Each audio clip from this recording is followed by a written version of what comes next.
From NCERT textbook from the topic current electricity topic example 3.6 sum பண்ணலாம் பாருங்க. A battery of 10 volt and negligible internal resistance is connected across the diagonally opposite corners of a cubical network consist of 12 resistors, each of resistance 1 ohm. Determine the equivalent resistance of the network and the current along each edge of the cube. இப்போ 12 resistors கொடுத்திருக்காங்க. இது cube உடைய edgeல இப்படி connect பண்ணி வச்சிருக்காங்க. Across this body diagonal வந்து ஒரு battery connect பண்ணியிருக்காங்க. அந்த பேட்டரியுடைய பொட்டன்ஷியல் 10 வோல்ட்னு கொடுத்துருக்காங்க. இப்போ வந்து நமக்கு என்ன கேட்டிருக்காங்கன்னா equivalent resistance of the network கேட்டிருக்காங்க. அடுத்து வந்து current along each edge of the cube கேட்டிருக்காங்க. ஸோ இது எப்படி சால்வ் பண்ணலாம் பாருங்க. இப்போ வந்து என்ன பண்ணலாம்னா இந்த பேட்டரியிலிருந்து 3i கரண்ட் வர மாதிரி அஷ்யூம் பண்ணிக்கிங்க. இந்த 3i கரண்ட் எட்ஜ் அதாவது கார்னர் ஏல என்டர் ஆகுது. இந்த கார்னர் ஏல என்டர் ஆகும்போது இது 3 பாத் வந்து இங்கே 3 ரெஜிஸ்டர் பாத் இருக்கு. 3 ரெஜிஸ்டர் பாத்தில் கரண்ட் ஈக்குவலாக டிவைட் ஆகும். ஏன்னா எல்லா ரெஜிஸ்டர்ஸும் ஐடென்டிக்கலாக இருக்கு. அதனால சிமெட்ரியாக கரண்ட் வந்து ஈக்குவலாக பிரிஞ்சிருக்கும். அப்போ 3i கரண்ட் ஐ கரண்ட் என்டர் ஆகுது. இப்போ இங்கே ஜங்ஷன் பியில் பார்த்தீங்கன்னா 2 பாத்து பிரியுது. இப்போ இந்த I current junction B enter ஆகும்போது இதில் இந்த ஜங்ஷன் பிலேருந்து இந்த 2 பாத்து ஈக்குவல் ரெசிஸ்டன்ஸ், அதனால சிமெட்ரியாக பிரிஞ்சிடும். இப்போ I/2 கரண்ட் I/2 கரண்ட் வருது. அதே மாதிரி ஜங்ஷன் டியில் ஐ கரண்ட் என்டர் ஆகுது. இங்கிருந்து 2 பாத்து ஈக்குவல் ரெசிஸ்டன்ஸ்னால இங்கே I/2 இங்கே I/2 கரண்ட் பிரியுது. ஜங்ஷன் ஏ டேஷில் கரண்ட் ஐ என்டர் ஆகுது. இதுல இருந்து 2 பாத்து ஈக்குவலாக பிரியுதுனால I/2 வருது. இப்போ வந்து ஜங்ஷன் சியில் வந்து இந்த I/2 கரண்ட் டியில் இருந்தும் I/2 கரண்ட் பியில் இருந்து என்டர் ஆகுறதுனால ஜங்ஷன் சியில் இருந்து ஐ கரண்ட் எப்படி போகுது. ஜங்ஷன் பி டேஷ்ல ஏ டேஷ்ல இருந்து I/2 கரண்ட் பில இருந்து I/2 கரண்ட் வருது. இது ரெண்டுமா சேர்ந்து இங்க ஐ கரண்ட் போகுது.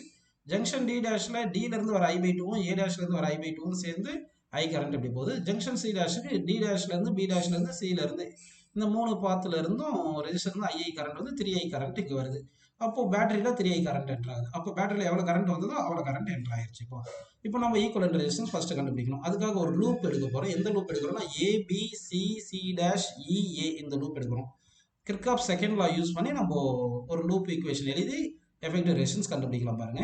இப்போ அக்கார்டிங் டு கிர்காப் செகண்ட் லால இருந்து என்ன பண்றோம்னா லூப் எந்த லூப் எடுக்கிறோம் ABCC'A அந்த லூப் எடுக்கிறோம். இந்த லூப்ல வந்து லூப் உள்ள algebraic sum of EMF equal to algebraic sum of potential difference தெரியும். இங்க அல்ஜிபிரிக் சம் ஆஃப் EMF பார்த்தீங்கன்னா EMF ன்னு எடுத்துங்க.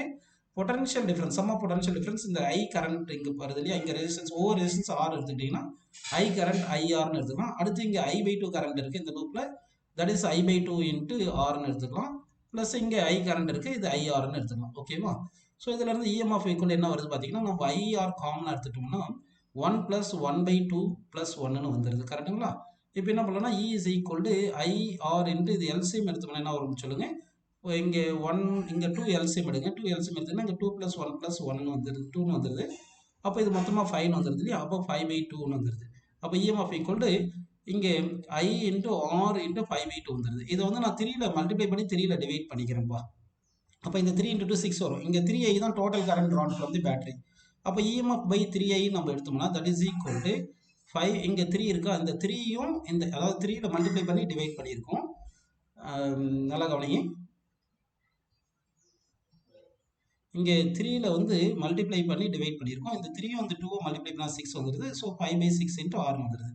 இந்த EMF by current drawn from the battery இதுதான் வந்து அக்கார்டிங் டு ஓம்ஸ்ல வந்து EMF equal to total current into total ரெசிஸ்டன்ஸ்னு வந்திருக்கும். Total current into total resistance, இதுல இருந்து total resistance is equal to EMF by total current போட்டுக்கிறோம்.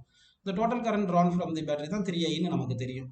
கரெக்டா? அப்போ EMF by 3i தான் எஃபெக்டிவ் ரெசிஸ்டன்ஸ்னு போட்டுட்டோம்னா effective resistance equal to 5/6R வந்துருச்சு நமக்கு. இங்க ரெசிஸ்டன்ஸ் வேல்யூ எவ்வளவு கொடுத்துருக்காங்கன்னா ஓவர் ரெசிஸ்டன்ஸ் 1 ஓம் கொடுத்துருக்காங்க. எஃபெக்டிவ் ரெசிஸ்டன்ஸ் எவ்வளவு இருக்கு பாருப்பா, 5/6 ஓம்னு கிடைச்சிருக்கு. ஓகேங்களா? ஸோ ஆன்சர் வந்து 5/6 ஓம்னு எடுத்துங்க. இப்போ வந்து நம்ம அடுத்து என்ன கண்டுபிடிக்க போறோம்னா current drawn from the battery. அப்போ கரண்ட் ட்ரான் ஃப்ரம் தி பேட்டரிக்கு என்னது அக்கார்டிங் டு ஓம்ஸ்ல வந்து EMF equal to total current into total ரெசிஸ்டன்ஸ்னு போட்டுக்கலாம். அப்போ வந்து கரண்ட் வந்து இந்த 3i தானே போட்டுருக்கோம். அப்போ 3i கரண்ட் போட்டுக்கலாம், பேட்டரியிலேருந்து ட்ரா பண்ணுது. அப்போ 3i இஸ் ஈக்குவல் என்ன வருது, EMF by டோட்டல் ரெசிஸ்டன்ஸ் கொடுக்கணும். EMF எவ்வளோ கொடுத்துருக்காங்க, 10 வோல்ட்னு கொடுத்துருக்காங்க. டோட்டல் ரெசிஸ்டன்ஸ் நமக்கு 5/6ன்னு கிடைச்சிருக்கு. இந்த 5 ஒன்று என்ன கேன்சல் பண்ணால் 2ன்னு கிடைச்சிருக்குப்பா. ஓகேங்களா? சரி, இப்போ வந்து என்ன பண்ணலாம்னா இந்த 6 வந்து மேலே போகுது. 6 × 2 12 வந்துருது. அப்படின்னா current drawn from the battery வந்து 3i current 3i equal to 12 ஆம்பியர்னு கிடைச்சிருக்கு. இதுல இருந்து கரண்ட் I இஸ் ஈக்குவல் என்ன வரும்னு சொல்லுங்க, 12/3ன்னு வந்துருது. 12/3 கேன்சல் பண்ணால் 4 கிடைக்குதா? அப்போ வந்து 4 ampere current I equal to 4 ampere வந்துருது. இப்போ எட்ஜஸ் பார்க்கணும். நம்ம வந்து இந்த AB எட்ஜ் இருக்கு இல்லையா, ஓவர் எட்ஜ் பார்க்கலாம். AB எட்ஜில் I கரண்ட் பாஸ் ஆகுதுனால இந்த AB எட்ஜில் 4 ஆம்பியர் கரண்ட் பாஸ் ஆகுது. ADயில் 4 ஆம்பியர் கரண்ட் பாஸ் ஆகுது. அடுத்து AA டேஷில் 4 ஆம்பியர் கரண்ட் பாஸ் ஆகுது. I by two A dash B dash இருக்குல்ல, இதில் ஐ பை டூனா 2 ஆம்பியர் கரண்ட். இதுலேயே மாதிரி ஏ டேஷ் டி டேஷ் இதில் ஐ பை டூ வந்து 2 ஆம்பியர் கரண்ட். ஏன்னா வந்து ஐ வந்து 4, ஐ பை டூ வந்து 2 ampere. D dash C dash இருக்குல்ல, இதில் ஐ என்றதுல இதில் 4 ஆம்பியர் கரண்ட். அதே மாதிரி பி டேஷ் சி டேஷில் வந்து ஐ கரண்ட் பாஸ் ஆகுது. இந்த சி டு சி டேஷில் ஐ கரண்ட் வந்து 4 ஆம்பியர்னு எடுத்துக்கலாம். ஓகேவா, 4 ஆம்பியர் எடுத்துங்க. அதே மாதிரி பி டு பி டேஷ் வந்து ஐ பை டூனால 2 ஆம்பியர். அதாவது மொத்த 3 ஐ வந்து 12 ஆம்பியர் வந்துச்சு, ஐ வந்து 4 ஆம்பியர் வந்துச்சு. எந்தெந்த எட்ஜ்லலாம் ஐ கரண்ட் பாஸ் ஆகுதோ அங்கெல்லாம் 4 ஆம்பியர் வரும். எந்தெந்த எட்ஜில் ஐ பை டூ கரண்ட் பாஸ் ஆகுதோ அதுலலாம் 4 பை 2 ஆம்பியர் பாஸ் ஆகும். அதாவது 2 ஆம்பியர் பாஸ் ஆகுதுன்னு எடுத்துக்கலாம்ப்பா.